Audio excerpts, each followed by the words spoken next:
hello. Oh, hello.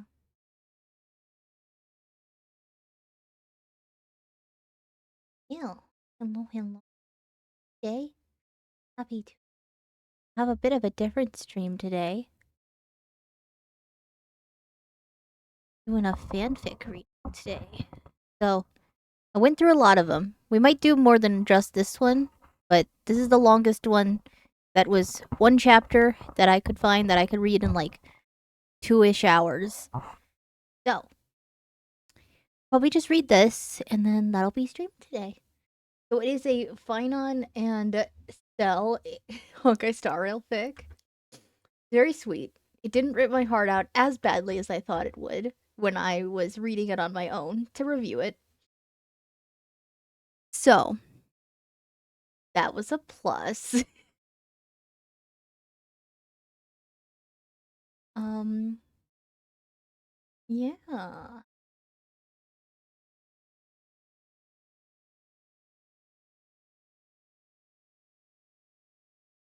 We gonna move over here.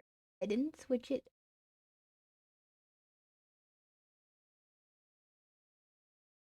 Field maintenance. Sorry about that.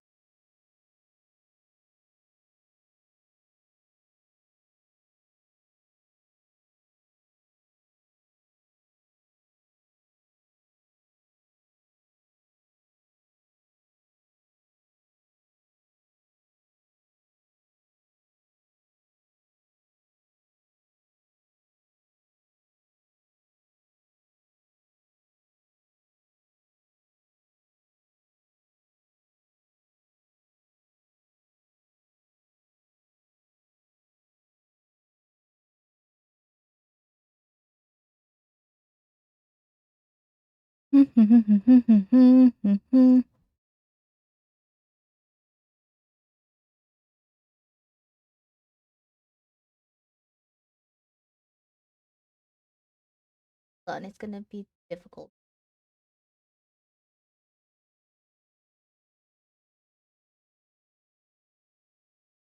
Sorry, guys. I got this.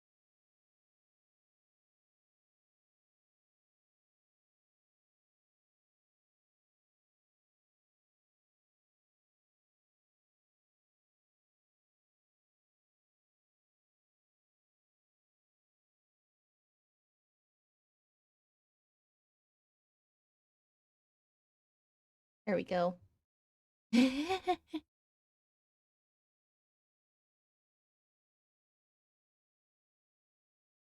Hide that today. And we're not gonna have the sub count today. That's how it's gonna work. Alright.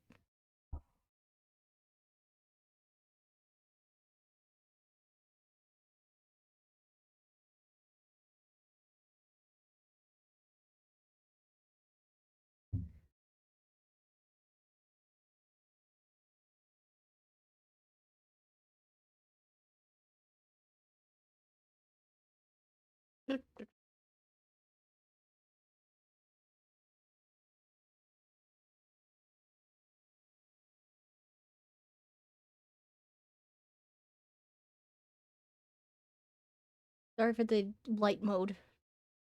Gotta change it. Apologize if this dies.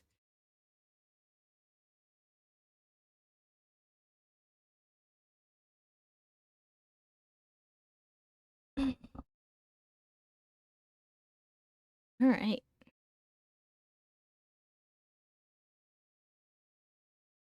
Do this.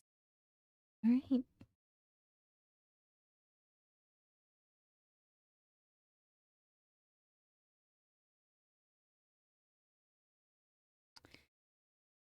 Dell had come to a conclusion. Like is like fan fiction. Otherwise, why would he have thrown her into that sort of interactive theater just to make her witness Finon's past firsthand? It would have been easier to just explain everything to her, wouldn't it? And yet, he had gone out of his way to project her into the past and assigning her the role of childhood friend number 2. It was a new kind of fan fiction, but fan fiction nonetheless. And this was a childhood friends AU Or at least that's what March taught her when she first introduced her to the genre. At that point, she could only hope Lycus's fic would stick to her to being a pastoral tale of three childhood friends without adding anything more creative. She didn't trust him with her well-being. Of course, she couldn't deny that the experience had its upsides. She had seen Finon's hometown, seen his family, encountered Cyrene for the first time, and spent time getting to know the two childhood friends. She was beginning to understand him better and his motivations too. And yes, she was enjoying her time with the two of them. On the other hand, you don't seem very enthusiastic, Miss Stell. When the voice of the Antikytherian echoed behind her, Stell flinched so hard she nearly fell into the water. She caught herself at the last second, arms flailing as she wobbled on the edge of the pier, until she managed to plant her heels firmly on the wooden surface. Once she was certain she wasn't going to fall, she turned around. Of course, Lygus was there, his figure as motionless as a statue. Could you not sneak up on me like that? You nearly gave me a heart attack. She scolded him, placing a hand over her chest. Her heart was still pounding from the fright. My apologies, that was not my intention, he replied. So impeccably polite that it sounded fake. I merely noticed your mood appears to have dropped. Is visiting Ides Elizei not to your liking? It was hard to tell if he was being sarcastic. Neither his voice nor his face gave anything away. Ides Elizei, or rather, its memory, was a beautiful place. Like something out of a painting, a charming seaside village surrounded by golden wheat fields. Its people, mostly farmers, lived simple and peaceful lives. All were kind and welcoming. If it had been real, she would have been happy to spend time there. If she ever got tired of her adventures, she might have considered settling down in a place like this.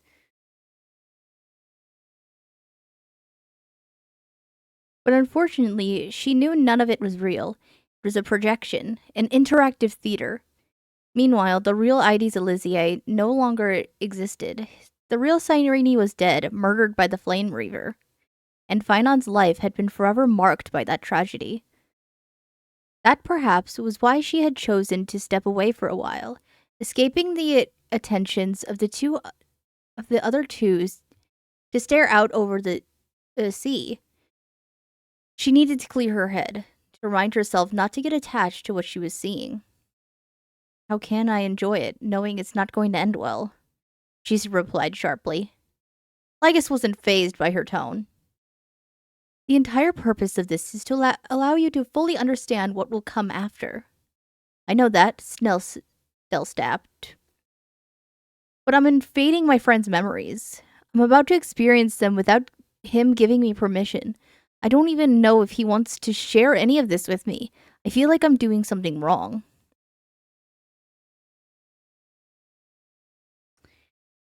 Not bothering to hide her irritation, she turned back to the Antikytherian again, arms crossed, her foot tapping impatiently against the wooden planks. As far as she was concerned, the conversation was over. She hoped Lygus would take the hint and leave her alone. A deep silence followed, broken only by the birdsong and distant hum of the village. Since she couldn't hear him anymore, Stella assumed the Antikytherian left.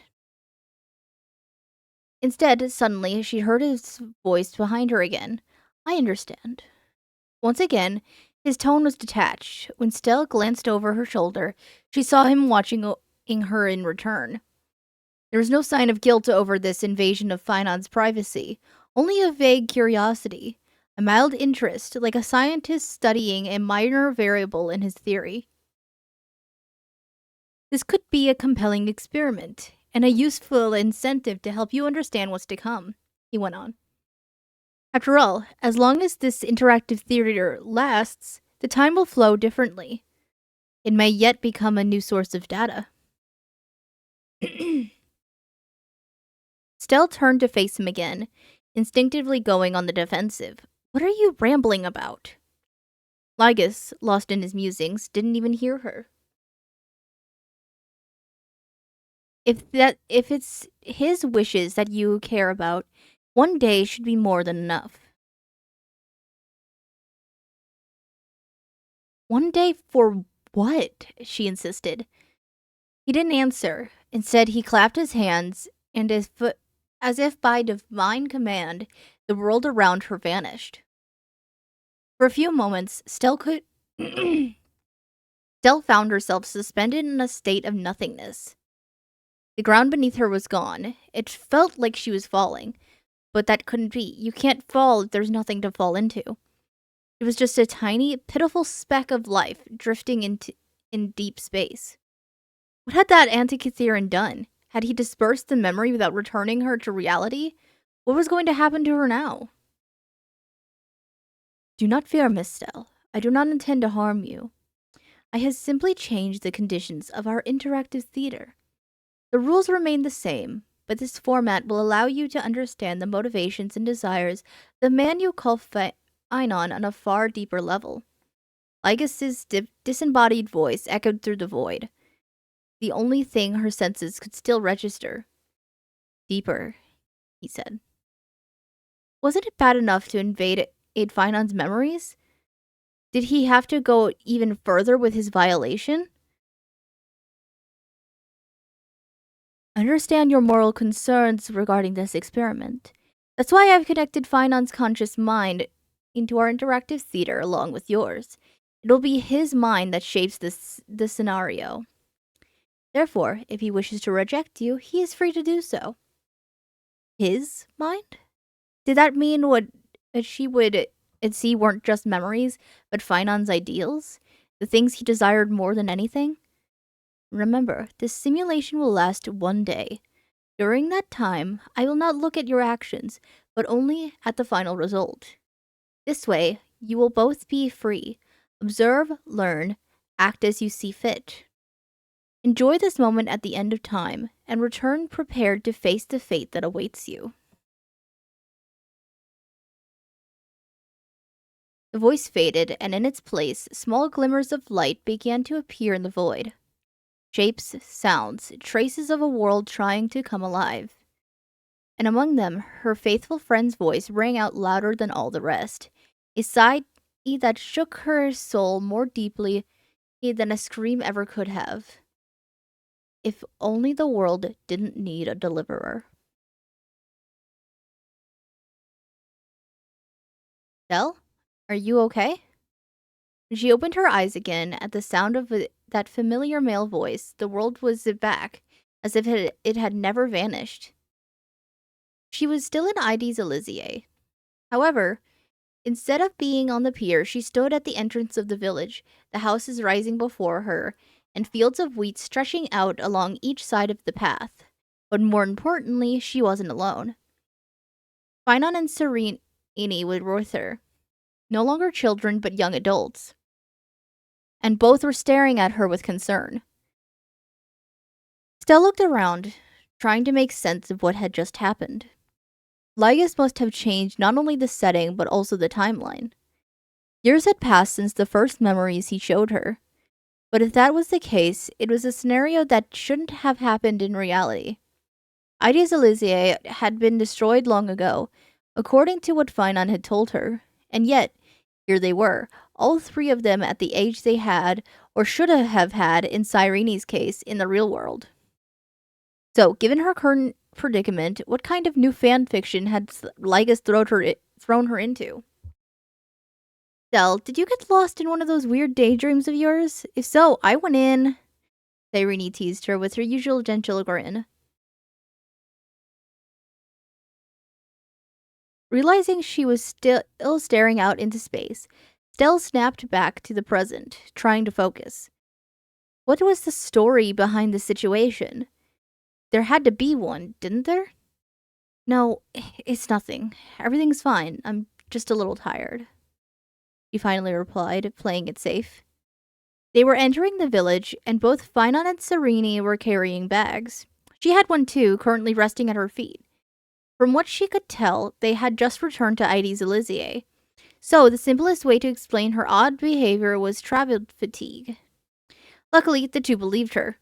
I don't blame you, Finon said. We walked all the way back from Castrum Kremnos. I came from Yanasopolis, technically, Cyrene pointed out. Not that that makes much of a difference. It was still a long trip. True, but it was worth it. We're home again. Finon took a deep breath, inhaling the air of his birthplace as if it were a balm for his weariness. His usual smile softening tenderly. As she watched him, Stell finally understood what kind of situation she was in.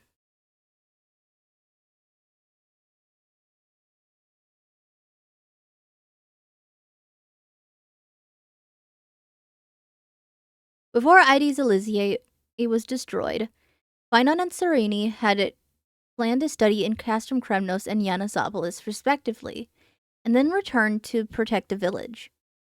This must be what would have happened had their plans unfolded as intended. And of course, thanks to Lycus's interference, she was now part of it too. She was still childhood friend number 2, and apparently she had gone to study at Castrum Kremnos with Finon.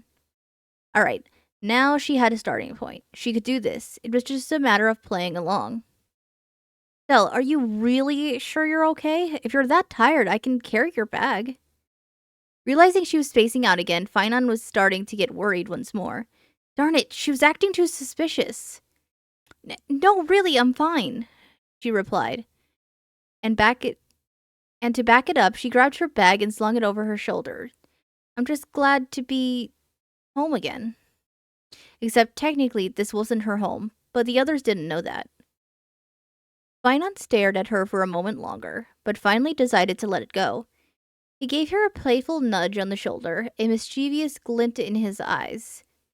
Maybe a couple of my mother's honey sun cakes will make you feel better. Honey sun cakes. Nell had never tasted them, obviously, but she could imagine the sweet taste of honey slipping down her throat, and she realized she hadn't eaten in a while. That was enough to resurrect her stomach from its slumber. Finon had barely finished speaking when it let out a roar worthy of an enraged lion, loud enough, she was sure, to be heard across the entire village. Her companions exchanged a glance, then burst out laughing. I think that's our answer, Finon said. I'm a growing girl. It's only natural I have a healthy appetite, Stell replied proudly. Cyrene pouted. Haven't we passed the age of growth spurts a while ago? Also, it's unfair that you and Finon have become taller. Well, I'm still like this. She pointed at herself and at her persistently petite size. Oh, come on, Cyrene. Your height has plenty of advantages, Finon said, giving her an affectionate pat on the head. You're easy to lift when you need someone to climb over a wall or squeeze into a hole on the ground. He gave him a deadpan look at first, then her signature mischievous smile returned. You know what? You're right. Better to be small than pointlessly tall like a certain someone. Finon chuckled and adjusted his bag on his shoulder. Well then, shall we go? The sooner we get home, the sooner Stell can have her honey sun cakes. Stell nodded enthusiastically, her stomach growling again in grateful anticipation. She was starting to like this fan fiction. Maybe Lycus wasn't such a bad guy after all. The three of them set off down the path, heading into the heart of the village. Judging by the sun, it was a bit before lunchtime, and the villagers were still busy with their tasks. The adults were working the fields, the children were in school. At first, no one seemed to notice their arrival. Everything was calm, quiet, peaceful, like a dream. Speaking of Auntie Audada's honey sun cakes, Cyrene said. Why didn't you save any for me last time she sent you a box, Finon? I wanted them too, and Castris was dying to taste them. She was really sad when she heard there was nothing left. You should ask Stell, he replied, casting her a sideways glance. She and Mighty ate them all before I could even touch them. You should have seen them. Stell was downing them 2 at a time, while Mighty was trying very hard to pretend like he didn't like them. Not wanting to make anyone suspicious, Stell decided to improvise. He said the word delicious doesn't exist in the Cromnoan language, but then we found him in the kitchen trying to make some to share with the rest of the army. Exactly, Finon confirmed. Huh, looks like she guessed right. Either she was a genius or Maide was just that predictable. Well, at least Auntie Aurora will be happy to know they were appreciated, Cyrene sighed. At this point, Stella was more curious than ever to try them. As the way they talked about them, they sounded like the best desserts in all Emphorius.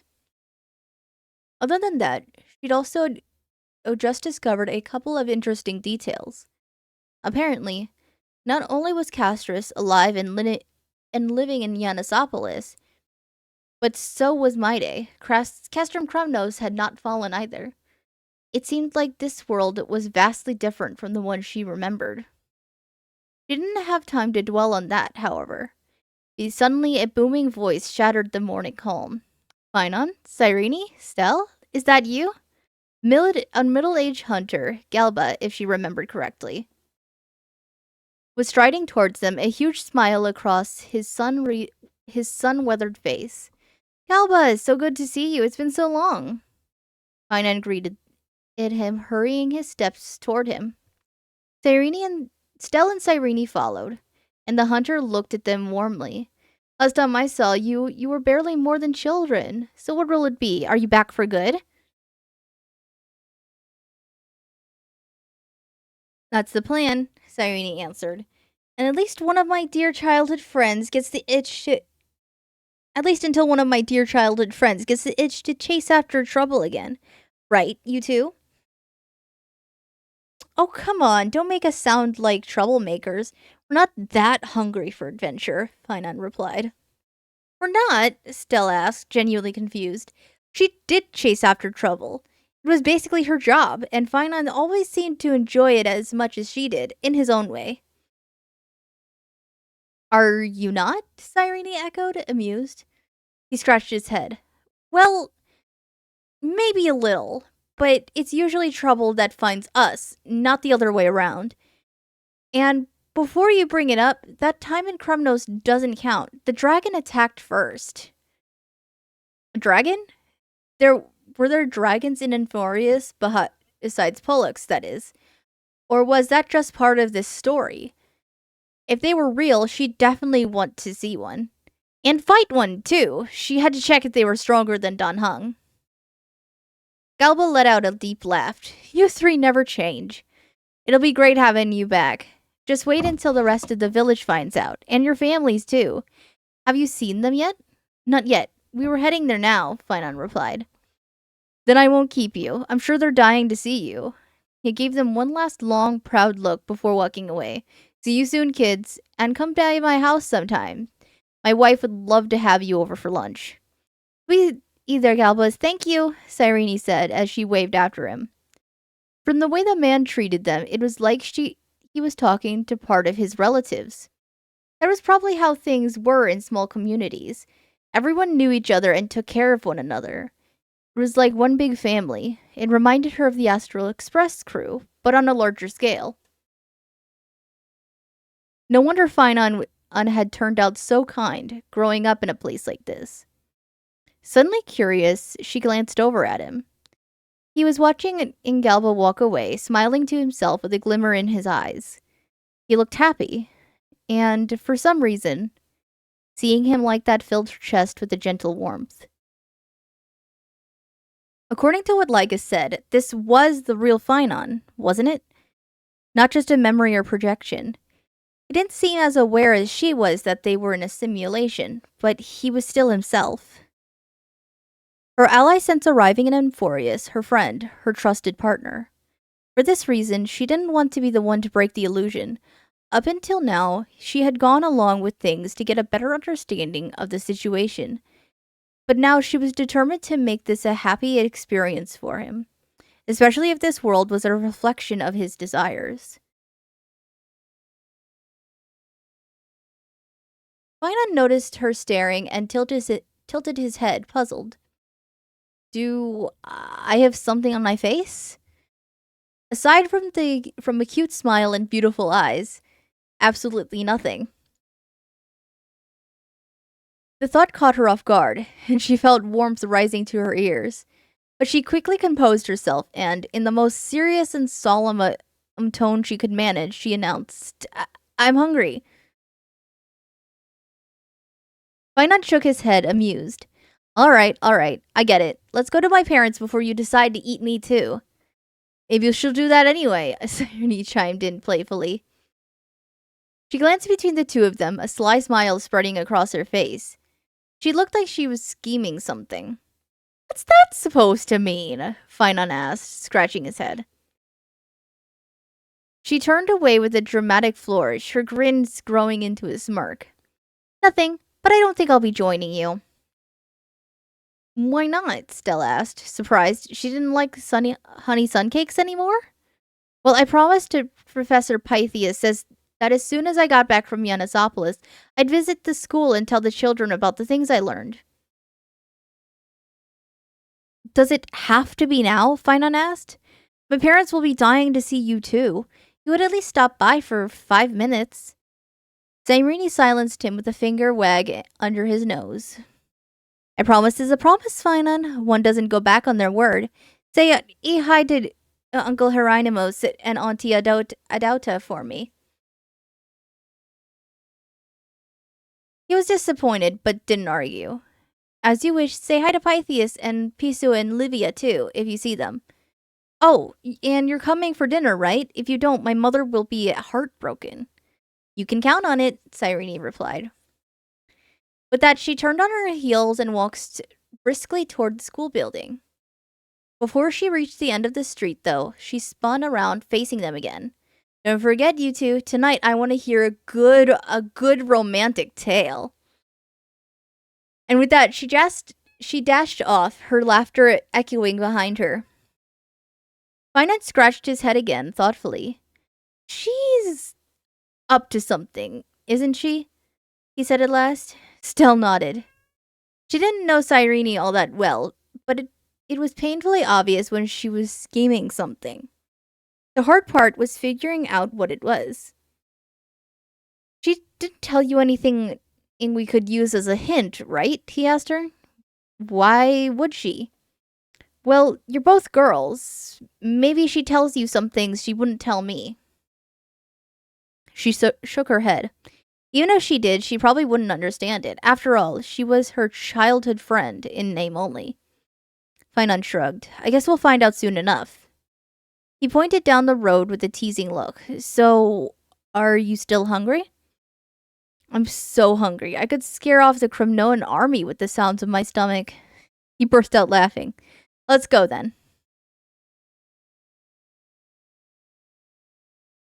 With that, he started down the road. Stell quickly caught up to him, walking at his side. As they proceeded, instead of focusing on their destination, her eyes kept drifting toward him, studying his features one by one. The line of his jaw, the elegant shape of his nose, the soft curve of his lips. Finan, she called on him on impulse. She knew what she wanted to say, but her confidence vanished when he turned to her with his usual sweet smile. Yes? Her tongue faltered, and she wasn't sure how to continue. It was a silly question. She was sure of it. But she felt like she had to ask, just to be sure this was the right choice. That she didn't have to shatter the illusion and reveal anything. That letting go of their responsibilities for a while wasn't a mistake. Are you happy? Of course, very much so, he answered without hesitation. Once again, his smile grew brighter. Once again, his eyes sparkled, as if they were reflecting sunlight. And she felt a little more at peace. Then I'm happy too. His bright smile faded into a flicker of confusion. Stella sensed his puzzlement and looked away, eyes dropping to the ground as if she'd suddenly become very interested in her shoes. But that didn't stop her from feeling his gaze on her, as warm as a flame. And finally, she heard the two words that made her heart skip a beat. Thank you.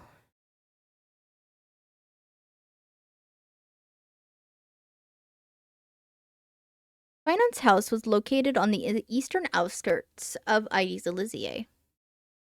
It was a small one-story building made of wood and stone, surrounded by wheat fields. His parents were farmers, and that land had belonged to his family for generations.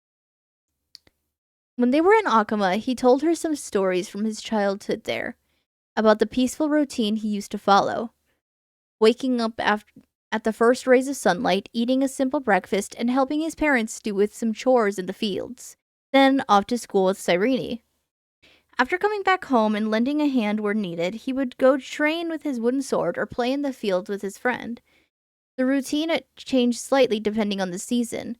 During harvest, for instance, he had to spend more time helping his parents. But the fundamentals were always the same. A simple and quiet life spent dreaming of travel and adventure.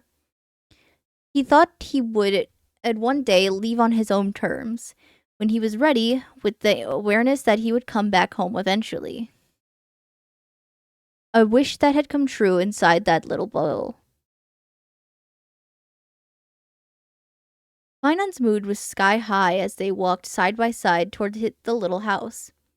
He could sense it in the sprint in his steps, or the fact that when he wasn't chatting with her, he would unconsciously start humming. It was beautiful to see him like that, without a care in the world, free of the weight that constantly rested on his shoulders. Free from the destiny that loomed over him, in a world that didn't need a deliverer. "We're here, that's my house," Finon suddenly announced, cheerfully pointing at the house where he had grown up. "Come on, Mom and Dad are going to be so happy to see us." Okay, short pause, short pause. Hi, Carol! Hi! We're gonna do short pause so I can say hi. And hi! Hi! Hold on, I do the things, I do.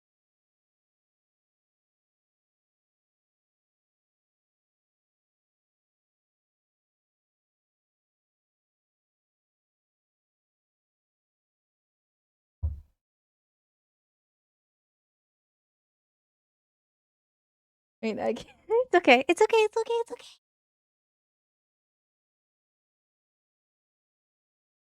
Okay, okay. We'll break over. I take a drink and we continue.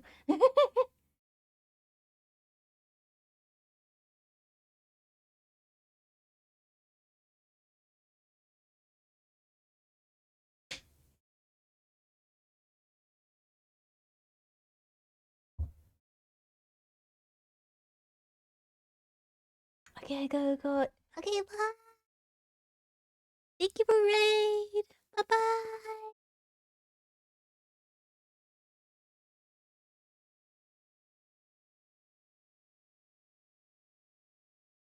Without even thinking, he grabbed her by the sleeve and pulled her along, quickening his pace towards the yard.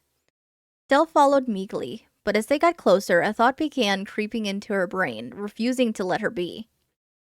She was about to meet Finon's parents. She had glimpsed them before in that childhood memory, but never had the chance to speak to them. Would they like her? Sure, she was supposedly a childhood friend, so they technically already knew her, but she didn't know them, and thinking that they already had expectations about her made her feel a little uneasy. On the other hand, why was she worrying so much about it? It wasn't like she was there to ask for their only son's hand in marriage. She just had to be polite, and everything would go smoothly. In fact, this was the perfect opportunity to test her undeniable charm and disarming smile. With that in mind, she flashed a grin, just for practice. It was going to be fine. Surely she looked cute, adorable, and absolutely... Stell, are you okay? Do you have a stomachache? Hainan asked, stopping in front of the house's entrance to get a good look at her. She blinked. No? Why? With that face, you looked like someone who just got punched in the stomach, thrown to the ground, and then stomped on.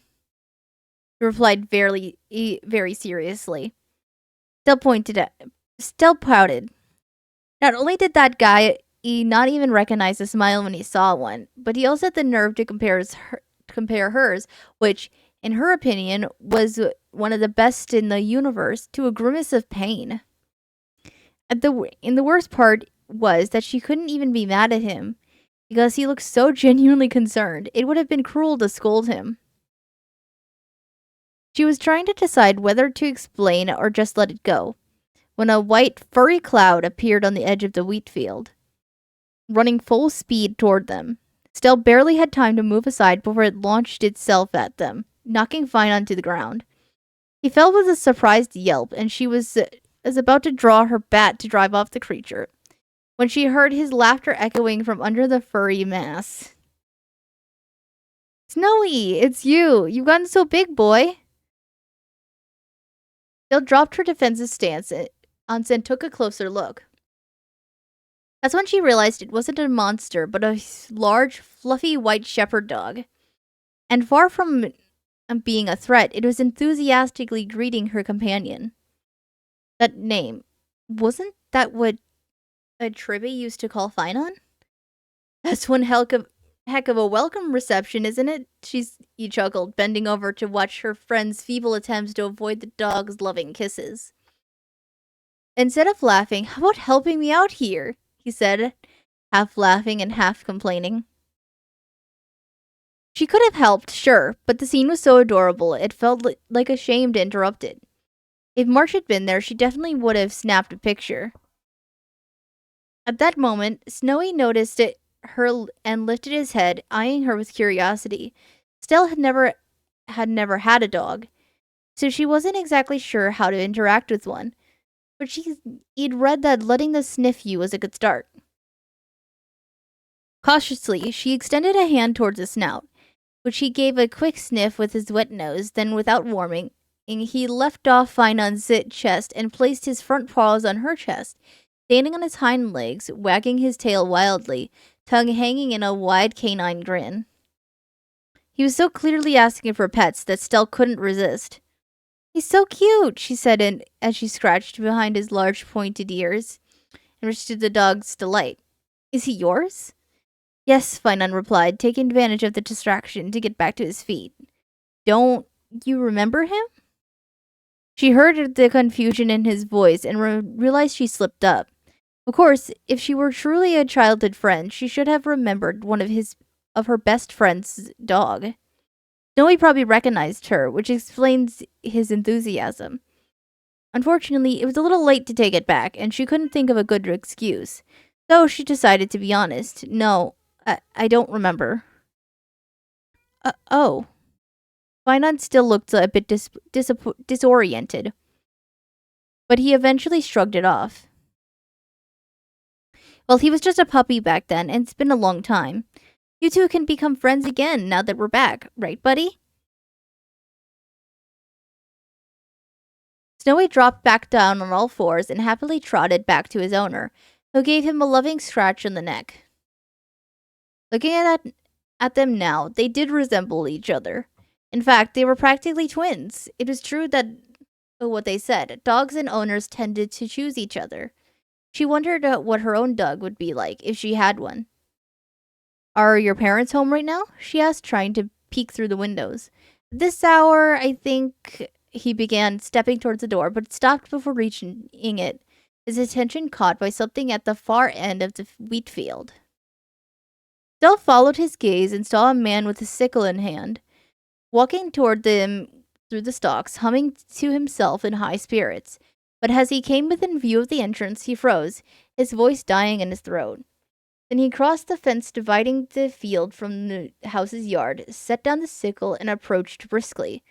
"Finon!" Stell saw her companion light up like a blue giant star as the man got nearer, his smile growing by the second. Then, without another moment's hesitation, he ran to meet him. "Dad, it's been so long."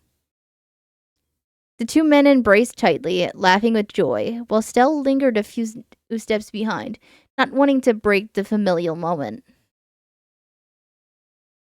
In the childhood memory, she had seen Hieronymus, Finon's father, as a young and strong man, with light brown hair and the same beautiful aquamarine eyes his son had inherited.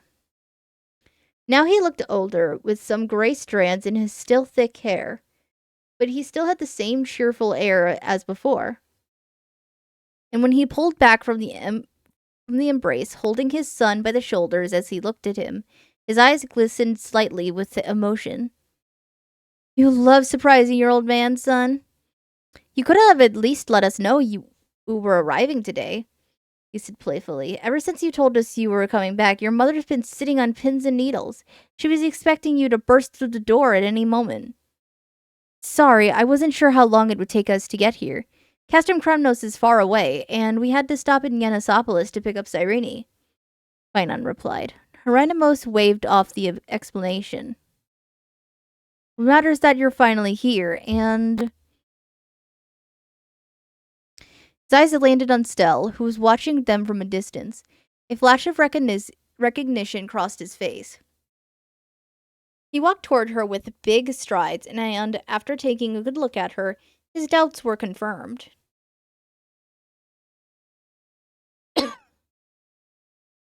"And you must be little Stell. Titan's blessings, how you've grown. Last time I saw you, you were half this height and always had scraped knees."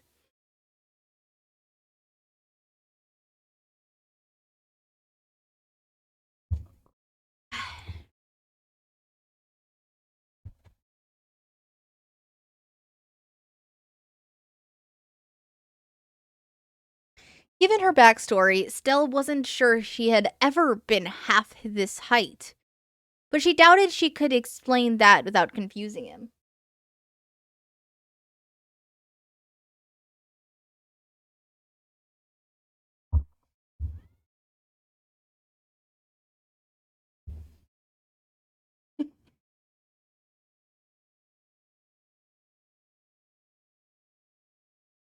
"Good morning, Mr. Hieronymus," she greeted, staying true to her plan of being the very picture of politeness during her time with her friend's family. But Hieronymus didn't look pleased. His smile turned into a mock frown, and he crossed his arms over his chest. "It's Uncle Hieronymus to you, young lady. Who do you think carried you kids on his shoulders when you were little? Just because a few years have passed doesn't mean you're a stranger now." Despite the gruff tone, there was no bite to his words, and there was so much of his son in his mannerisms that Stella found herself smiling without even realizing it. "All right, Uncle Hieronymus." He nodded, satisfied, and Stell saw Finon watching them fondly from behind his father's shoulder. He looked almost emotional, but when their eyes met, he quickly looked away and cleared his throat. "Is Mom home, or is she still in the fields?" he asked. "She got back a little while ago to start making lunch. Come in. You must be tired after such a long journey." Hieronymus placed a hand on his son's shoulder and, while guiding them home, motioned for the dog to wait outside. Then he opened the simple wooden door and stepped inside. "Adada, look who's here," he announced as Stell and Finon followed him. The room they entered, which served as a kitchen, dining area, and living room all at once, was simply but brightly and functionally furnished.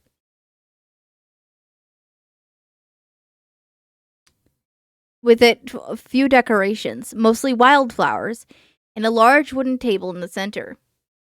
In the far corner was a beautiful woman with a long white braid, whom Stell recognized as Zadada, Finon's mother. She was as busy preparing what looked like smoked meat, a curl of her hair hanging over her forehead. When she heard her husband's call, she turned toward them and froze, her eyes open wide, her lips trembling slightly. "Hello, Mom," Finon greeted her. It was as if his voice had broken a spell. Adada brought her hands to her mouth, stifling a sob. Then, casting aside all restraint or hesitation, she rushed towards her son, threw her arms around his neck, and kissed his cheeks lovingly. "My baby boy, you've grown so much, and you've become so handsome." Finon returned to the hug awkwardly, and for a few seconds, mother and son simply held each other, enjoying their reunion. Then Adada pulled back, taking his face in her hands to get a better look. She was practically glowing, and despite the fine lines at the corners of her eyes, looked at least 10 years younger. You seem a bit thinner, though. Are you sure those crumb-no-ones are feeding you right? Of course, the training is tough, but we always eat well, he reassured her. Dada didn't seem entirely convinced, but let it go. As she let go of her son's embrace, she noticed the girl standing beside him. Titan's blessings. Is that you, Stell? This time, Stell was prepared. Hi, Auntie Adora.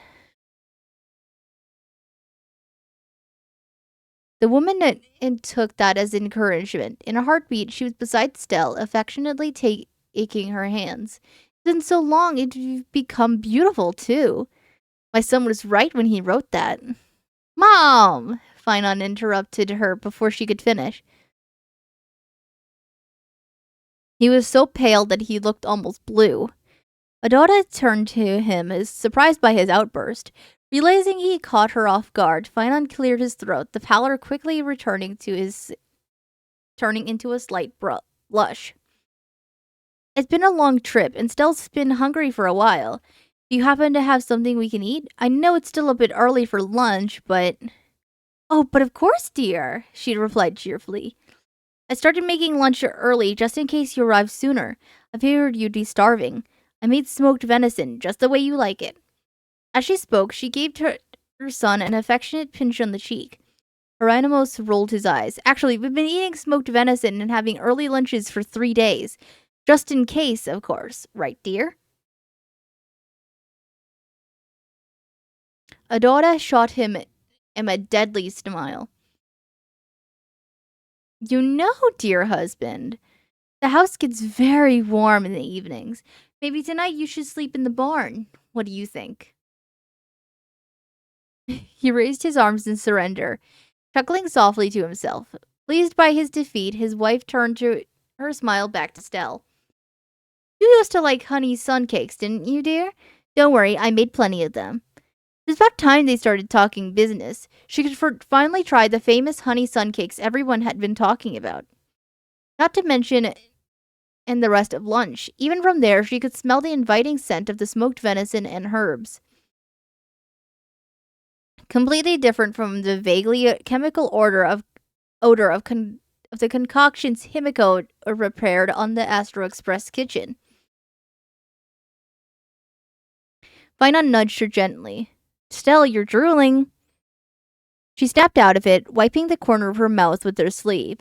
She needed to be more careful, or Finon's parents would think she was weird. Well, not that it mattered. After all, none of this was real. But the realization hit her like a knife to the gut. By the way, where's Sereni? Adauda asked. She had some things to take care of, but she promised she'd join us for dinner, Finon replied. Adauda, looking a bit disappointed, but got over it quickly. I'll make sure to prepare a feast for tonight then. In the meantime, let's have lunch. Hieronymus, would you please set the table? Finon stepped forward to offer help, but his mother stopped him with a hand on his chest. Don't worry, sweetheart. You two go sit and rest. I'm sure you must be tired. He didn't insist and stepped aside to let his parents get to work. Bill watched them as they got everything ready, the emptiness in her chest growing even larger. It all felt so real. They looked and acted like living, breathing people, and yet they weren't. They didn't exist anymore. Are you okay? Her sadness must have shown on her face, because a gentle hand came to rest on her shoulder. The hand of the only other real person in the room. I'm just tired, she answered, trying to avoid the subject. She didn't want to shatter the illusion, not when it made him so happy. He opened his mouth to reply, but it held back at the last moment. He glanced over his shoulder at his parents to make sure they weren't watching. Then he wrapped an arm around Stell's waist, guiding her toward one of the chairs by the table. Once she was seated, he did the same, leaning in close so they could speak without being overheard. You're really acting strange today. Normally, you have more energy than I do. Another quick glance at his family. Did we do something that made you uncomfortable? My parents can be a bit much, and you're not used to them anymore, so he was completely off track. I adore your parents, he said, and as she did, she realized just how true it was. They were warm, welcoming people. Stella had never had childhood friends, but 5 minutes with them and were enough to understand what it felt like to be an honorary part of the family. It was something she could never experience otherwise, and if only for that, she was grateful to Lygus. But it was precisely because she liked him that the illusion felt so cruel. I'm really just tired, Finon. I mean it. She placed a hand on his knee to reassure him. Don't worry about me. I haven't seen your parents in ages. You haven't seen your parents in ages. Focus on them. He pressed his lips together, eyes narrowing in concern. His gaze was so intense that Stella feared he might see right through her, so she tried to lower her eyes to escape it. Finon didn't let her. He took her chin between his fingers, forcing her to meet his gaze. Are you absolutely sure? She wanted to say yes, but for some reason her tongue wouldn't cooperate. Was it just her, or were they closer than usual? She could hear him breathing, counted on the darker flecks in his eyes. And even it wasn't the first time he had touched her. Shoulder pats and handshakes were normal between them. This was different. For instance, she never noticed he had calluses on his fingers. They were thick and rough, yet feeling them against her skin wasn't unpleasant. Something warm stirred inside her, and she found herself at a loss. This wasn't normal. Are you two sharing secrets? Hieronymus appeared in front of them, and he set some plates on the table. He wore a knowing grin that reminded her of Cyrene. Finon let go of her instantly, putting some space between them. We were just talking, he said quickly. Stella felt a little disappointed. As long as they were close, she was nervous. Now that he pulled away, though, it felt like something was missing. It was hard to explain. Hieronymus didn't press, continuing to lay out the dishes. But when he finished, he looked at them with amusement. Something's never changed. Finon, do you remember when Stella first arrived at the village and no one knew where she came from? You were convinced she was a heroine fallen from the stars. That's what she told me, he replied, while Stella nodded solemnly beside him. As a trailblazer, she was a heroine coming from the stars. It was simply the truth. After that, you and Cyrene started visiting her at the Temple of Onyx every day to play together. Hieronymus went on. When Cyrene wasn't around, you'd play gladiators, and when you got tired, you'd sit and look at the sky, whispering between yourselves, just like now. That was her backstory in this world. A child who came out of nowhere, raised at the Temple of Onyx. A common enough story for orphans, she supposed. It made it believable. And as for her friendship with Finon, there was some reality mixed in those childhood memories. They had played gladiators, though it had to happen during their exploration of Castrum Krumnos, not Ides Elysiae. And it was true they often trained together, read together, or simply spent their time chatting. Talked about everything, and about nothing, just like old friends. Even in an imaginary world, Finon had to remain true to their past bond.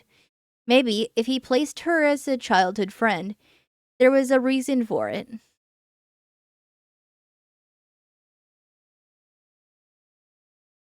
I don't see why anything would have changed. We're friends, and we always will be, he replied. You're the only one who always said, if it ain't broke, don't fix it, right? That's true only if you don't want things to change, sweetie, Adota interjected. As she brought out a large platter of aromatic meat to the table. So delicious, looking like it could make any of anyone's taste buds weep. For example, when you were little, you always said that when you grew up, you'd marry Stell. That's not something you can do if you just stay friends. Her words were followed by a complete deafening silence. Stell, who had been unhappily salivating in anticipation of lunch, was instantly snapped back to reality, while Finon stiffened beside her like a statue. He was so still, he thought he had stopped breathing, and began to seriously worry he might have had a stroke. She cautiously waved a hand in front of his eyes, but he didn't react. He was completely unresponsive. They broke him. What was she supposed to do now? Would he stay like this forever? They were both stuck in this illusion because he couldn't wake up. Would they both be stuck in this illusion because he couldn't wake up? What would happen to Enforius if they didn't complete their mission? Luckily, before she could go into a full-blown panic, Finance started giving some signs of life. First, his ears turned pink, then his cheek flushed, becoming darker as the seconds passed. And when his ears became a delicate shade of purple, he jumped from the chair, suddenly more energetic than he'd ever been. "It was when we were little!" he exclaimed, growing more flustered with every word. "How old could I have been? 5? 6? 9, Audata corrected him. "You said you were going to get married, go off on an adventure, and become the most legendary pair of heroes the world had ever seen. And when you told Cyrene, she said she wanted to be the bridesmaid at your wedding. You are so adorable." She sighed, delighted, and while Finon looked more and more mortified. "As I said, that was ages ago. There's no need to bring it up now." Adora chuckled and gave him a playful pat on the cheek. "Come on, dear. No need to get worked up. I'm just teasing." The reassurance seemed to calm down, at least a little. But just then, Hieronymus decided to add fuel to the fire, turning directly to Stell. "It may be a joke now, but if you ever decide our son is good enough for you, we'd be more than happy to have you in our family." She froze, the meaning of the entire exchange refusing to sink in. It happened so suddenly that her brain was overloaded with stimuli. At her side, Finon slumped back into his chair, as if all the energy had been drained from his body. I'm sorry," he whispered before letting his head fall onto the table, his ears still burning. At first, she didn't even understand what he was apologizing for. He hadn't done anything wrong. But then her dazed mind started functioning again, connecting the dots. At last, though not without considerable effort, she understood. In this reality, Finon had a childhood crush on her. If anything, the realization confused her even more. She wasn't sure how to rationalize it. Unlike the childhood friend scenario, this had no basis in reality. Finon couldn't have had a crush on her as a child. They hadn't even known each other back then. And she was pretty sure he didn't like her that way now. They were just friends, right? Seeing how embarrassed both of them were, Hieronymus and Adada decided not to press the matter further. Once all the preparations were finished, they sat down at the table as well, and lunch brought a much-needed distraction. They talked about their stay at Castrum Krumnos, the education they had received, and the friends they had made. To avoid being exposed, Stell let Finon take the lead in answering, only chiming in when she felt it was safe to do so. It was a bit stressful, always having to be on edge for fear of saying something wrong, but no one seemed to notice anything odd. If they found her quieter than usual, they probably chalked it up to travel fatigue, or the fact that she was too busy devouring Adada's delicious cooking.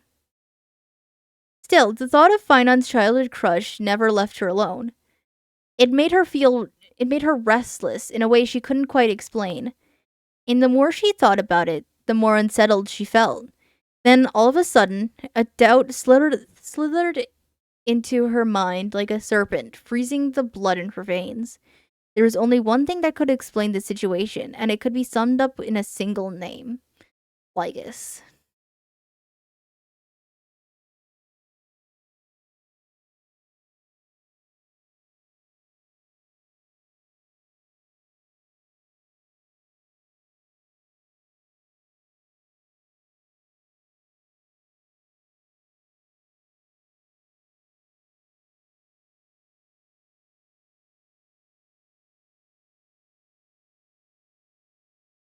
It had to be Lygus. There was no way around it.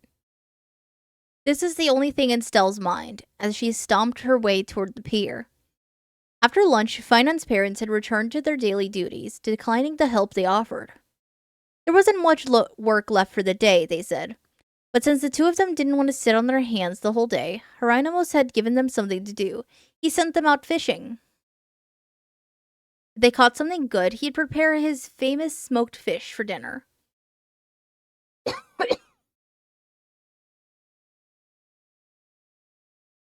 It was obvious that the couple didn't want to put their son and his friend to work on the very first day they arrived, so they'd given them something they might find fun.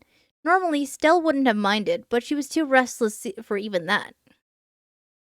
No matter how she looked at it, Finon's childhood crush on her made no sense, unless it was called by that Antikytherian. And it was infuriating. He said he wouldn't interfere, that he understood her moral concerns, that this version of the interactive theater would respect only Finon's wishes, and that he wouldn't even watch them directly, just track the end results. And what had he done instead? He'd manipulated the whole situation to create this fanfiction of sort. She didn't know what else to call it. Still, if you wanted to race to the sea, you could have just said so. Finon's voice called from somewhere behind her. She was sort of absorbed in her thoughts that she barely registered it. What was the point of all this, she wondered. The more she thought about it, the less sense it made. Unless, of course, Lygus was just a pervert, or who enjoyed placing people in dubious situations. She had no idea if an Antikytherian could even feel those kinds of impulses. But even if they generally didn't, Lygus could easily be an exception. Perversions came in many forms, after all.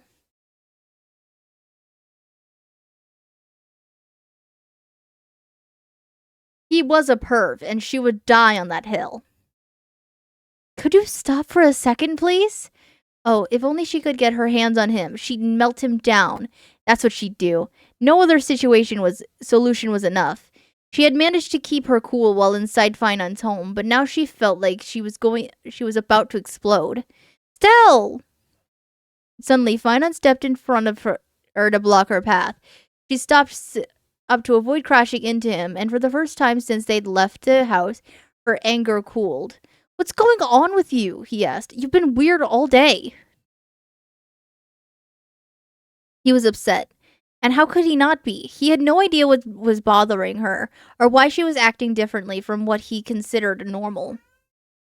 How could she explain it?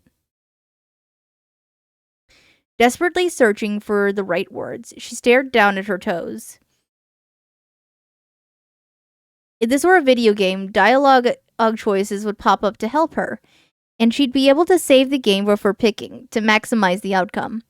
But alas, no such aid existed in reality, or in alternate universes fueled by a living robot's perverted mind. Since she wasn't answering Finon's side, it's because of what my mother said, isn't it? Her head shot up in response. Darn it, he nailed it. Her reaction alone was enough to confirm his suspicion. He brushed his hair away from his forehead, avoiding her gaze. I'm sorry. It was an awkward way to find out. More unsettling than awkward, she clarified. Sure, embarrassment was part of it. But what truly bothered her was the fact that her friend had been brainwashed. She needed to find a way to save him, but she had no clue of how to undo what Lygus had done. She didn't even know how he'd done it. Finan looked down, rubbing the side of his neck nervously. For some reason, He seemed even more upset now. I get it. If you don't like someone, it's not pleasant to find out they used to like you, even after a long time. Completely wrapped up in her plans of how to break Lygas's hold over him, Stell was utterly blindsided. What was he talking about? But I promise you, he added quickly, it wasn't a big deal. I was just a child. I barely understood what marriage even meant. And at that age, I had a crush on half the heroes I read about. It wasn't anything special. Wait a minute. Did he think the crush itself was what upset her? If so, he was way off base. Fine on. So you don't have to worry, he rushed on, missing her attempts to explain. If you think I might do something weird and ruin our friendship, fine on, she interrupted, more firmly this time. He fell silent, watching her with a bit of apprehension as Stell stepped closer. He seemed completely honest, and there was nothing in his demeanor to suggest brainwashing. Not in a visible way, at least. But there was no real way to verify it. So how was she supposed to interpret all this? She stepped closer, now just inches from him. Finon flinched slightly as she brought her face close to his, but he didn't back away. Good. The more cooperative he was, the easier it would be to discover the truth. At the time you realized you had a crush on me, she began, her nose nearly brushing his. Did you, by any chance... He swallowed hard, his eyes darting across her face, but he didn't move. That was perfect. Keeping eye contact was imperative. You're a voice in your head? A voice of an Antikytherian who sounded particularly pervy? Maybe someone who talked about an interactive theater and told you that having a crush on me would help you explore your motivations better? She asked all in one breath. He blinked as if waking from a dream. He stared at her blankly like he hadn't understood what she'd said. Then the comprehension hit and he got back to his senses. Gently took her by the shoulders and moved her back a little. That's oddly specific, he said. What are you talking about? What does an Antikytherian have to do with me liking you? The confusion on his face was genuine. No trace of doubt, no hesitation. But if there had been any tampering, he would have reacted to her mentioning the culprit in such detail. At least, that's what always happened in movies. But he didn't react, did he? I thought someone brainwashed you, she said bluntly. Finon's expression went from confused to expressionless in less than a second, as if trying to figure out if she was joking. Then he face-palmed. You have quite the imagination. Why would you think that? Because there's no other explanation, she replied, as if it were the most obvious thing in the world. He put a hand on his hip and raised an eyebrow. Sorry to disappoint you, but you're way off your mark. He hadn't been brainwashed. That was a relief. But then, how could she explain the situation? Even if this detail was part of his wishes, did that mean he'd always wanted to be wanted a childhood friend's romance? And if so, why her? They weren't childhood friends in real life. If Cyrene would have been a better candidate, wouldn't she? Not that she wanted him to romance Cyrene, unless he wanted to. And even then, thinking about it kind of made her sick to her stomach. In fact, she had a feeling she'd feel sick no matter who he romanced. As she wrestled with her thoughts, Finon kept watching her, his face growing more serious. Maybe, he said after a moment, his voice barely a whisper. I liked you because you were you. Because being around you was fun, and you made me happy. She still could barely hear it, but it was enough to snap her out of her spiral. He liked her because she was her. It wasn't something she had ever considered, not even once. Despite herself, a tingling warmth fluttered in her stomach like a million butterflies. She wanted to say something, but didn't know what. For some reason, she couldn't even look him in the face. A sudden flick on her forehead forced her to look up, and she found herself facing Finon's sweet smile. Bright as the day she had met him, unchanged despite the strange situation they'd fallen into. So, now that this is settled, do you want to see who gets to the pier first? Without waiting for a reply, he turned on his heel and dashed toward the beach, occasionally glancing over his shoulder to see if she was following. That guy and his turning everything into a competition. With a smile spreading across her face, she still bolted after him. She wasn't the type to back down from a challenge, and if she was going to compete, she might as well go for the win.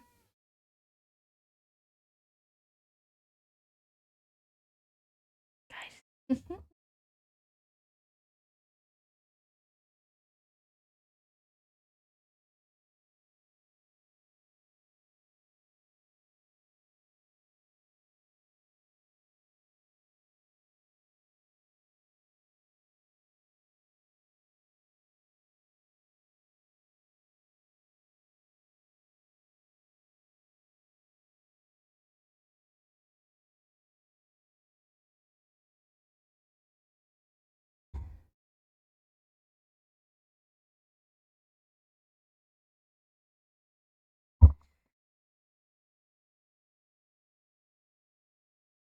They darted down the path, nearly bowling over a poor fisherman who had the misfortune of being in their way.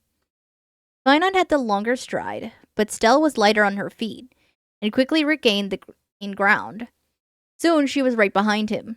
Still, he had a head start, but by the time the pier came into view, she hadn't caught up yet. In the last few seconds before the finish line, she realized she wouldn't overtake him. So at the exact moment Finon stepped onto the wooden platform, she leapt, landing on his back, legs wrapping around his waist. He yelled in surprise, shoulders buckling under a sudden weight. He staggered, trying to keep his balance, but all he managed was a few clumsy steps before falling forward. Before Stell could process what was happening, they both plunged over the edge of the pier. They hit the water in a tangle of limbs and clothes. Stella clamped her mouth and nose shut to avoid inhaling, kicking her arms and legs to surface. But she and Finon were too close and kept getting in each other's way. Though she could swim, she must have learned before losing her memory. She wasn't in good shape and quickly ran out of breath. Just as a tight pressure began building in her chest, she felt an arm wrap around her waist. Her first instinct was to struggle, but then a grip tightened, and suddenly she was pressed against Finon's chest, floating with him in the muffled silence of the water. His hold steadied them, preventing their limbs from tangling again. She was close enough to count the little bubbles escaping the corners of his mouth, his white hair fanning around his face like a halo. He gave a silent signal, glancing upward. Together they moved, their hands and arms working in unison until their heads finally broke the surface. Stell gulped air, savoring the feeling of her lungs filling again.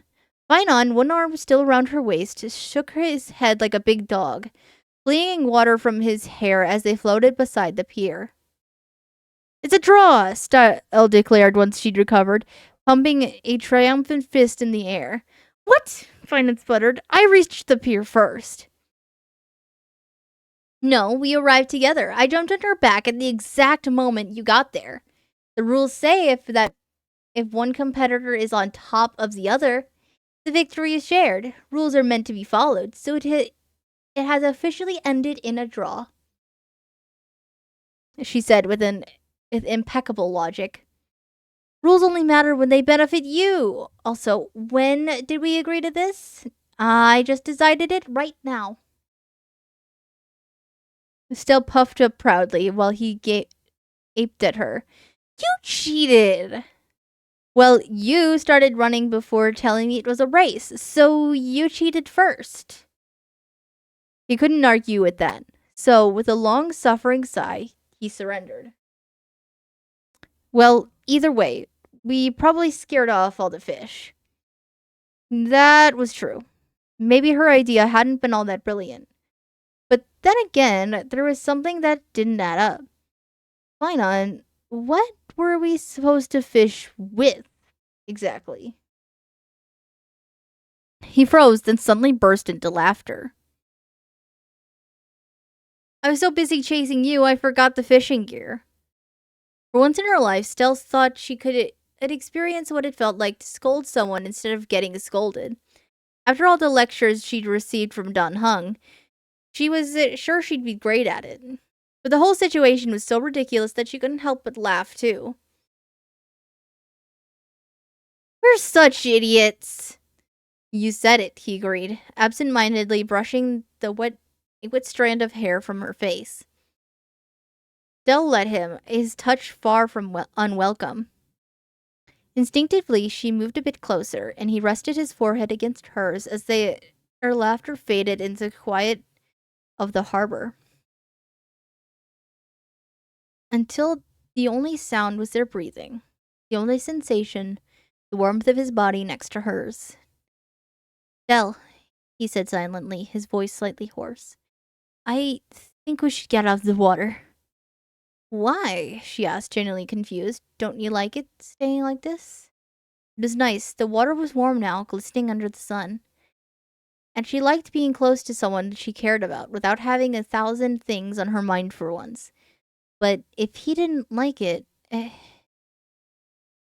that's not it. Finan avoided her gaze, embarrassed.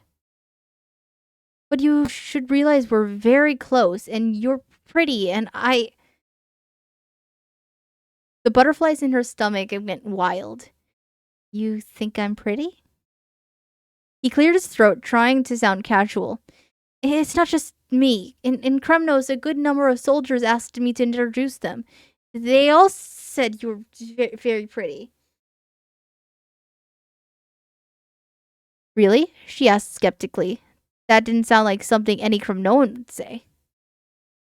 Well, not exactly. It was more compliments about your bone and muscle structure. From a Kremnoan perspective, it's pretty much the same thing. Okay, that sounded way more believable. She was pretty sure that the word pretty didn't exist in the Kremnoan language. But you never introduced them to me, she said. She wasn't sure how she knew. Maybe she just knew Finan well enough to know he wouldn't do that sort of thing. Or maybe it was the reluctance in his voice that gave it away. No, he confirmed. Still wanted to ask why, but something stopped her. A voice deep in her mind that told her to hold back, not to go further. That this wasn't real, and whatever happened here wouldn't carry into their world. That it was better to step back before someone got hurt.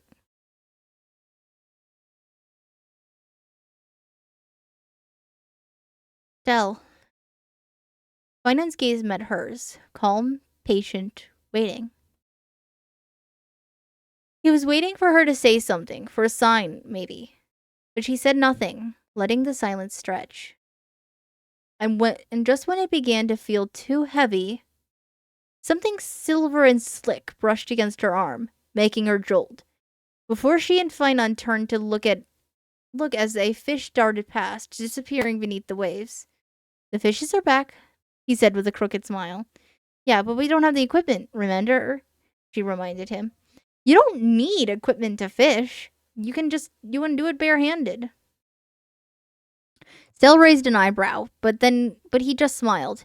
A smile with less of his usual energy, but none of his kindness was lost. Want to see who catches more? It was an excuse to change the subject, one she had no choice but to accept if she wanted to avoid making the situation awkward.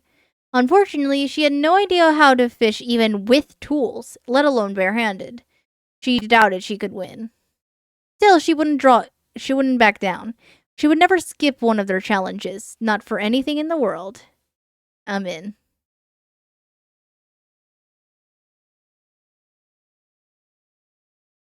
It was late afternoon when they returned to Finan's house with their hard-earned loot. 5 large goat fishes, strung together in a bucket it borrowed from a passing fisherman. Not exactly a plentiful catch, but enough for everyone invited to dinner to have their share. Predictably, the challenge had ended with Finan's victory. Still, Stella managed to catch one fish, and considering she had no idea what she was doing, she considered that a win. Naturally, Hieronymus, who had just come back from the fields, did not share in their satisfaction when he saw them appear on the doorstep, looking like two sea monsters. "What on earth have you two been up to?" he asked, bewildered, as he plucked a strand of seaweed from his son's hair. "It was his fault," Stell replied immediately, pointing a finger at Finon before he could say a word. "What?" he snapped in shock. "You're the one who forgot the fishing gear, right?" "Yes, but you're the one who made us fall into the water." "But you're the one who said we had to make it a competition." "You're the one who—" Rhinomos, who had been following the argument with no idea what they were talking about, realized it could go forever and cut them off. "Alright, that's enough. You really never change, do you?" he scolded them gruffly. The two of them lowered their heads like kicked puppies, and Stell could almost picture how the scene might have looked in a shared childhood. Two kids getting a lecture after getting into trouble. "First things first, give me the fish. If it's going to be ready for tonight, I have to start preparing it now," Rhinomos said, holding out a large, calloused hand. Finon handed over the bucket of goatfishes without protest. The man examined the catch, his expression softened a little. "Perfect," he said with satisfaction. Then, casting another long look at their soaking clothes, he pointed at the ground where a small puddle had already begun to form. "Second, don't you dare come inside like that, or you'll flood the house. Wait a moment." He opened the door and disappeared inside it for a minute. When he returned, he carried two large brown towels, which he handed to them unceremoniously. "Go dry off in the sun. It's hot today, so you won't catch a cold. Once you stop dripping all over the place, then you can come in and clean yourselves up. And then we can eat Uncle Hieronymus' legendary smoked fish?" Stella asked, flashing her best puppy dog eyes to try and soften him. It seemed to work. The corners of the man's mouth twitched upward. "Flattery won't earn you an extra helping, young lady." As if to mask his amusement, he ruffled both of their heads at once. "Now off with you, rascals." The two didn't need to be told twice and bolted across the courtyard. As they walked quickly, Finon took Stell's hand so naturally that she thought he must have done it hundreds of times before. "Come on, the fields are nice at this hour. We'll dry off in no time." She followed him obediently, making no attempt to pull her hand away. She didn't want to draw attention to it. She had the feeling that if she did, he would let go, and she didn't want him to feel awkward. Besides, she liked the feeling of his fingers around hers. They were warm and comforting, and it reminded her that he really was there with her.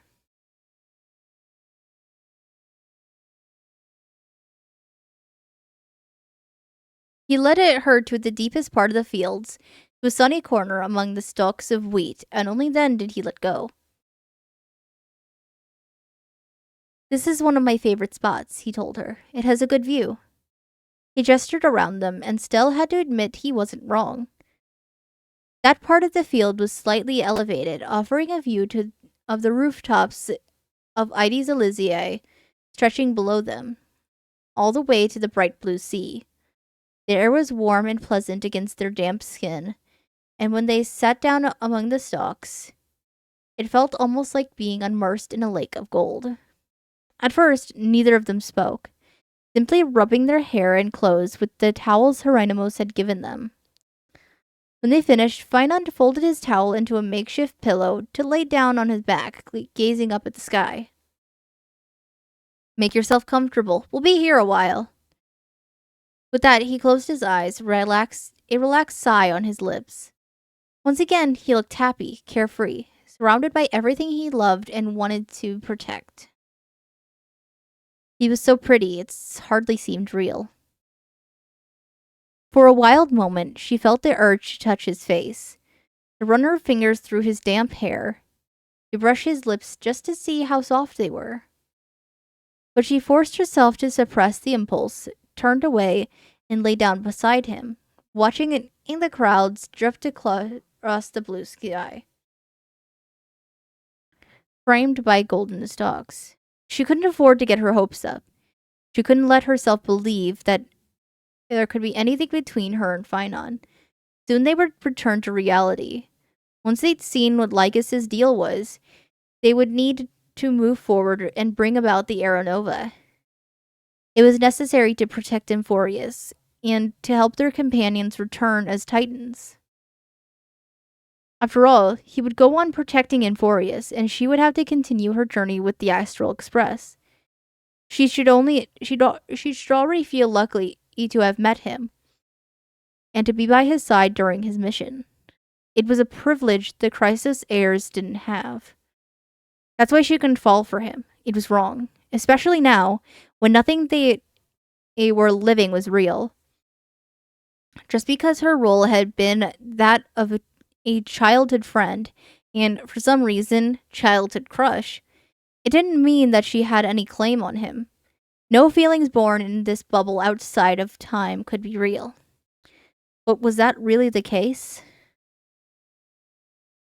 She closed her eyes, letting the fatigue of the day wash over her. And in the darkness behind her eyelids, she saw him over and over again. His cheeky smile when he took her bat for the first time they met. His laugh as they fought side by side at Castrum Criminals, pretending to be gladiators. His reassuring presence during battles and every time they had protected each other. His gentle hand on her shoulder as they watched Aglaya's bracelet vanish into a sea of molten gold. His voice when he smiled and called her partner. And, more than anything, his constant presence in her life ever since she had arrived in Emphorius. Every moment of joy and sorrow they had shared, trying to stay strong while their companions fell around them. Maybe, after all, those feelings had always been there, quiet as ghosts. Maybe this whole situation had only helped her see them for what they were. But what about him? Outside the delusion, beyond the roles they've been assigned, what did he feel for her? Maybe she would never know. She realized she had fallen asleep only when she suddenly woke up. It felt like just a second had passed since she closed her eyes, but she knew it had been much longer. Her hair and clothes were mostly dry, and the light had changed. The afternoon was dying, the sun low on the horizon, edging slowly toward sunset. Most importantly, Finon was lying on his elbow beside her, watching her quietly. "Good morning," he greeted her. "I was about to wake you. It's almost time to head back, or we won't be ready for dinner." "Right, dinner." They had to get up, head back home. Even though her mind told her to move, her body refused. She had felt groggy, probably from sleeping so long. It took all her focus just to sit up. But once she did, she froze. She didn't want to get up. She didn't want to leave. And as she watched the sun falling, she understood why. Lygus said this reality would last one day. And now that day was nearing its end. This world had been created to reflect Finon's desires, but now she was the one who didn't want to let it go. 5 more minutes, she begged, sleep making her honest with her feelings. "I just want to stay with you a little longer." Finon's eyes widened in surprise, and he seemed at a loss for words. But then his expression softened, and without asking any questions, he wrapped an arm around her shoulders, pulling her closer. "All right, we'll stay a bit longer." Stell rested her head on his shoulder, soaking in his presence and his warmth, letting them ground her and push her fears away. The day wasn't over yet. He was still there, and even when they returned to reality, he would still be there. There was nothing to fear. "Sometimes it feels like you're the only real thing here," she whispered, curling up closer to him. Finan ran his fingers through her hair in a reassuring gesture. You don't like it here? There was no reproach in his voice. If she had said no, he simply would have accepted it. But if they were talking about, even if they were talking about his beloved birthplace. I do. I like it a lot, she replied. But it's not where I belong. She glanced toward him and saw him lower his gaze, a line of sadness between his brows. But when he spoke, it was without resentment. You've never really told me where you're from. She had, actually. So she repeated it again in terms he could understand. From beyond the stars. He sighed, as if he had heard that answer many times before. It was obvious he didn't believe her. Not this version of him, anyway. You were always so mysterious. Still didn't answer, and for a while they sat in silence, watching the sun sink toward the horizon. She didn't know if she'd ever get another chance to speak with him like this once they returned. She wasn't even sure that their time would run out. So it was better to say what she wanted to say while she still could. Even if that meant confessing an impossible love. Because that's what it was, wasn't it? I want to always see you happy, Finan. Just like you are today. She lifted her head from his shoulder so she could look into his eyes, and moved closer. She placed a hand on his cheek, and he didn't pull away. His eyes narrowed like a cat's. But know that, if hard times come, if things go wrong and you end up in trouble. She took a deep breath, summoning all her courage, and leaned forward, brushing her lips against his. She felt him flinch intense, the hand on her shoulder trembling slightly. She tasted the sea, and his lips softened, surrendering to the kiss. And his shaky breath as she pulled away. Surprise and confusion giving way to something warmer, gentler. I'll be with you, she said, voice steady despite the trembling that it now ran through her. No matter what happens, I'll be by your side. If you're in danger, I'll protect you, and if you get lost, I'll come find you. If you disappear, I'll bring you back. Every burden you carry, we'll carry it together. And it'll always be like this until I see you smile again. Because you are, and always will be, my partner.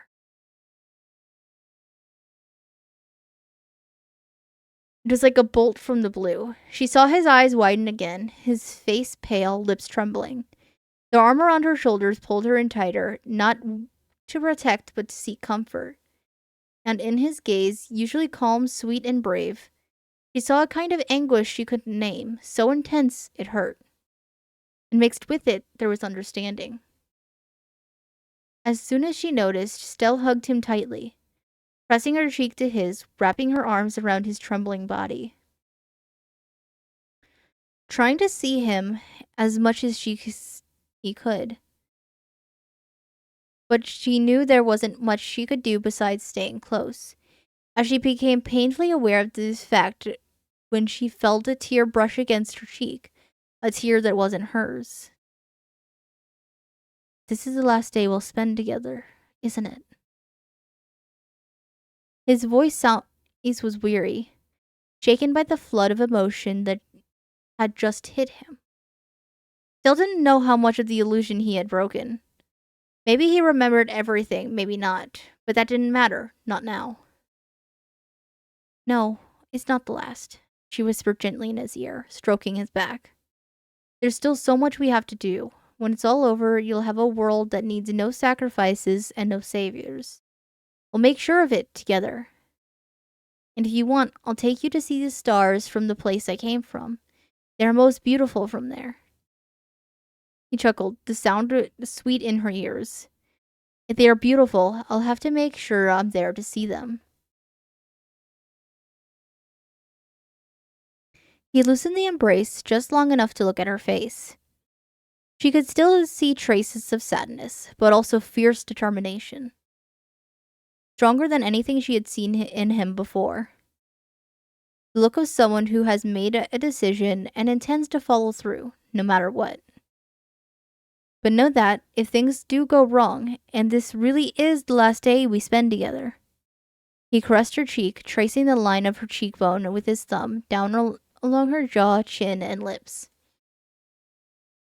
I'll do everything in my power to protect you, and make sure you can return to see the stars, even if it's without me. Because no matter what happens, you are my partner, and you always will be. She shuddered as he used her usual nickname for the first time that day. His words were incredibly kind, but at the same time, they sounded like a goodbye. Stella shook her head violently, her chest tightening painfully. She didn't want to hear that. Didn't want him to think like that. Not even for a second. But before she could protest, Finan pressed a finger to her lips and smiled. But it won't happen, so there's no need to worry, right?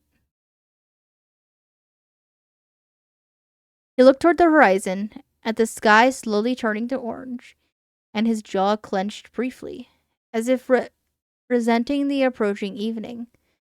He turned his back to the sunset, placing himself in front of it so that neither of them had to see it. Now he was the only thing in front of her eyes. He pulled her to him again, one arm around her waist while the other hand ran through her hair, untangling the knots until it got caught on something. There's a stalk stuck in here, he said. It must have gotten caught when I was sleeping, she replied absently, her mind too full of questions, and too focused on the man before her to care. What would have become of them now? What would have happened at the end of that interactive theater? Would they have managed to bring about the Aeronova? Would she and Finon ever be able to look at the stars together one day? Get it out. He leaned his head closer to hers, as if to better see through her hair. Close your eyes. In any other circumstance, she might have asked why closing her eyes was necessary just to remove a stalk. But something in his voice made her chest tighten painfully, leaving her unable to argue or even think. She closed her eyes, and the world growing dark around her, the only sound the beating of her heart. She felt Finon's fingers in her hair, and a small stalk being gently pulled from the tangled strands. Then she felt those same fingers trail down her neck, following its curve towards her shoulder, up to her jaw, and finally on her cheek. His breath brushed her lips, sending delicious shivers across her skin. Thank you for spending this day with me, partner. We'll be together again on the other side. Without waiting for a reply, he pressed his lips to hers, their breaths blending as the world melted into a formless haze. Stell buried her hands in his hair, pulling him closer, drowning in his scent, his taste, the quiet sighs he made each time he pulled out to breathe. Nothing else mattered. Not the sunset, not the wheat field, not the real world waiting for them.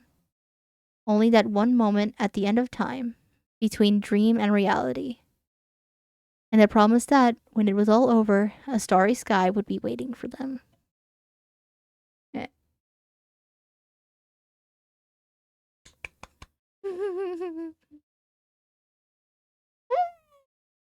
Okay, who's crying?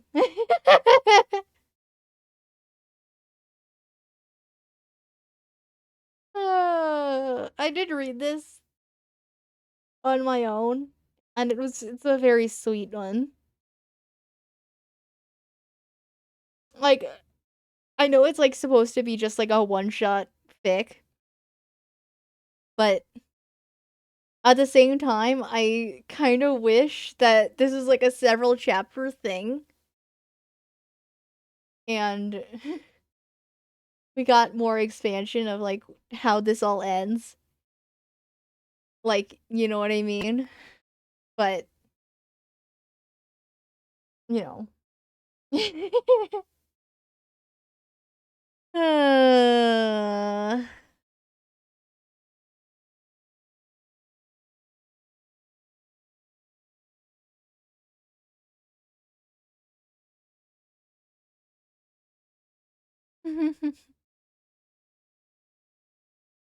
Oh my god, I just realized the text. Like, is this secretly a fanfic author? Bye.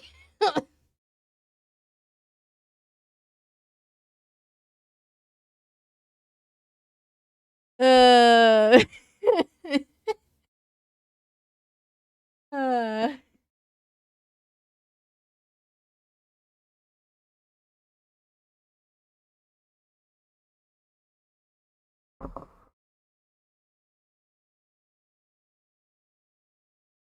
Okay. That took a lot more out of my throat than I thought it would. That is a hard to like keep reading and talking for that long. Not gonna lie. So I think that'll be it for today. Shorter today, but I'll leave it at that. I think that's a good place to stop it for. I hope you guys enjoyed the story. This is obviously not my story. This is One Moment at the End of Time, and the artist is AliceInBlack. So please go support them. Go read their work.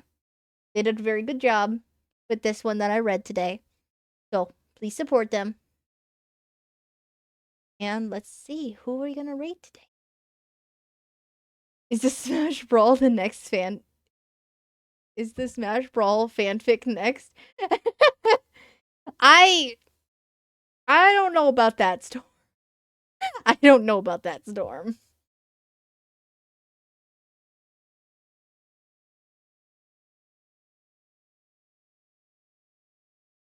It's still ongoing. Oh my god.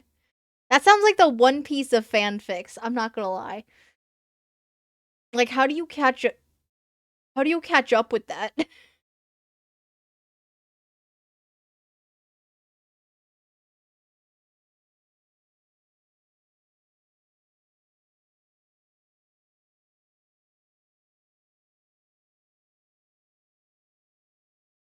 It's the same way you catch up with One Piece. You don't? No, you just simply don't. Stop being a bitch. Well, damn! Well, damn! That's just mean.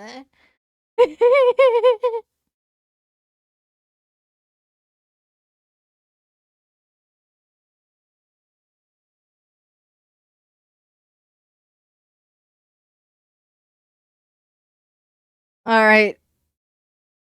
Yeah, I'm gonna go throw you at Plant. Be nice to Plant. The first season is gonna end soon. Now's the time to catch up. Well, I don't know about that. I don't know about that. I don't know about that. There's all the links. There is the raid message and the links. The linkies. Join the Discord. That's where I hang out mostly. But if you don't have Discord, I am fully moving to Blue Sky. So if you want to find where my just normal posts, I'm trying to post there more often. I'm still trying to get better at it. But you can find me on Blue Sky, and you can find my VODs on my YouTube. And with that being said, I will see you guys Friday. Am I streaming Friday? Hold on, wait.